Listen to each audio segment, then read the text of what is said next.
And in the related developments, the Norwegian Refugee Council says Israel's attacks on Palestinian children and women are clearly war crimes. John England, Secretary General of the NGO, says even if Hamas committed the war crime of hiding fighters among displaced civilians, indiscriminate attacks, killing scores of children and women still amounts clearly to war crimes. His comments follow reports of the killings of at least 40 displaced Palestinians in an Israeli airstrike on a school sheltering thousands of displaced people in the Nuseirat refugee camp in Gaza.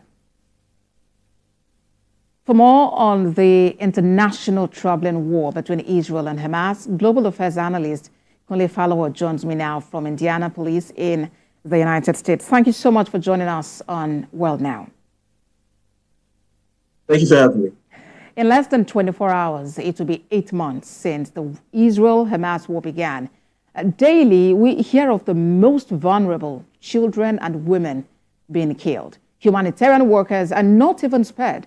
What are your thoughts about the latest Israeli airstrike on that UN-run school sheltering displaced persons? Yeah. Again, this is very unfortunate that we're seeing this spate of indiscriminate killings of innocent civilians in the hands of the Israeli forces, spearheaded by Benjamin Netanyahu. Again, it shows the tone-deaf approach and the nonchalant approach by the Israeli forces in the bid to get rid of Hamas. And this is not the best solution. We must re-emphasize, and we keep saying this, that this is not working. As far as trying to take revenge or strike out or eliminate Hamas, it's costing a lot of unnecessary deaths of civilians and children and other people that are not connected to the October 7 attacks, and it's really unfortunate. You spoke about taking revenge because Israel has defended its action, saying what it did was to strike a Hamas compound in that school. So is this a case of Hamas using the displaced persons as human shield? And that's another very dicey situation that the Israeli forces have found themselves in. We can sympathize with them because they're trying to defend their territory, and every country, every nation is able and given that power to use all force necessary to defend itself. However, it wouldn't be at the cost of innocent civilians, and what they haven't been able to really do, and that's why we're seeing a lot of international outcry, is they haven't been able to differentiate or they haven't been able to figure out ways to go ahead and combat or kind of take out the Hamas group and not attack or kill innocent civilians. They haven't been able to do that, and it's unfortunate. On the other side, Hamas would always try to infiltrate communities where displaced Palestinians in Gaza are sheltering, and that will make it extremely difficult, if not impossible, for the Israeli military force to kind of identify who the Hamas's team is. And like I said, it's a very dicey situation, but we just have to kind of thread this waters very cautiously because this is going really wrong for the Israeli side. And as it is, Spain says it's joining the case filed by South Africa at the International Court of Justice, which accuses Israel of violating its obligations under the Genocide Convention in that war on the Gaza Strip.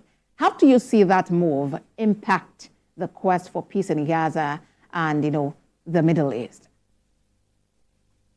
There's so many parts to this conflict, and it's dragging, and it's very unfortunate. But on the side of the United States, we're saying that some lawmakers, some Republican lawmakers, are starting to try to pass a bill that would literally shield the International Criminal Court, ICC, from persecuting Benjamin Netanyahu and his cabinet from going on or from going kind of going ahead with the genocide accusation or allegation, and if that passes, Joe Biden would have any choice than to sign it to law, and that's one side. And if you go to the